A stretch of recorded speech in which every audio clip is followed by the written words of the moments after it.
How do you react when a team working on a project does not achieve what it wants, or when it sees that some other team is able to achieve things which defies all assumptions?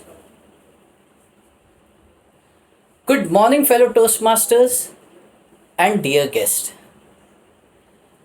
The question, the answer to this question is how a leader behaves. I would like to share few leadership examples and also share the understanding of leadership style which I execute on a daily basis. First example, Apple and its protagonist Steve Jobs. We all know Steve Jobs is famous for his designs of product. Now, during the prototype of iPod, the team who was preparing the prototype went to Steve Jobs, showed him the prototype. Steve Jobs took that prototype in his hand, felt the weight, find the design not so good. The next action he did, pick that iPod, threw it in an aquarium. Now the team there got surprised. Huh? What's happening? Then Steve Jobs said, this design can be improved. The team challenged him. No, it's very difficult. The Steve Jobs pointed that I can see bubbles coming out from that prototype of iPod in the aquarium. I see there is space in that iPod. You need to reduce its size. Now, the way I perceive Steve Jobs' leadership pattern is an authoritative style. An authoritative leader generally go for his vision. In the authoritative style, less guidance is needed to the team. They execute the goals by themselves. Also, this style of leadership is relevant when a team or a project is working on a change which is altogether or completely different with the direction of their current vision. On this note, I would like to share an famous quote from Steve Jobs, which is as follows: we are here to make a dent in the universe, and so is our designs. Example number 2,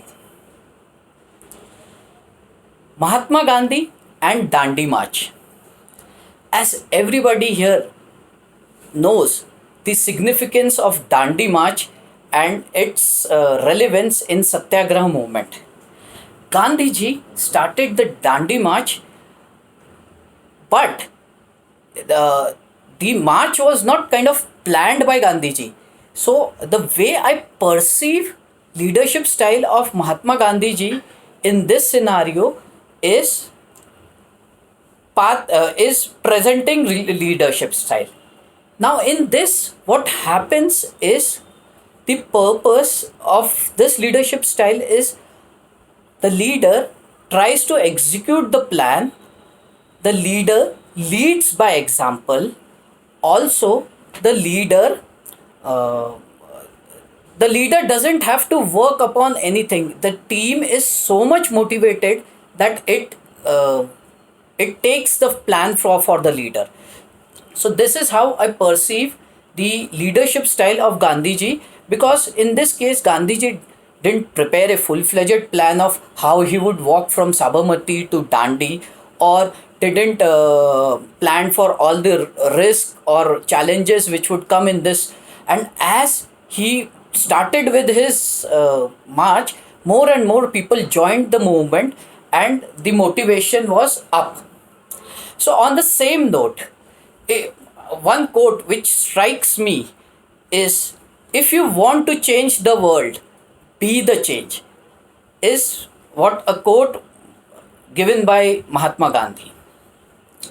Now, coming to my own leadership style, when I was evaluating this project and the questionnaire which was given in the project, I found that my leadership style is a mix of democratic, coaching style. Now, what happens in this is a democratic leader works upon a collective decision of people.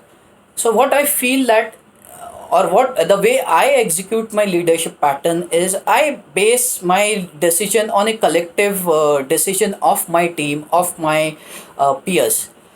Also in democratic style, uh, the leader has the end, is the is the last person to make the decision, but anybody can take forward the decision if they are able to. And in democratic style, the only risk is it is very time sensitive, as in the collective decision process can take long. So if you need to get out decisions fast, it cannot take place here. Now overall, if there are a lot of leadership style, and in the end all leadership styles are based on situations. As of now, my style is democratic. Don't know, over the time it may change to some others. Over to TMOD.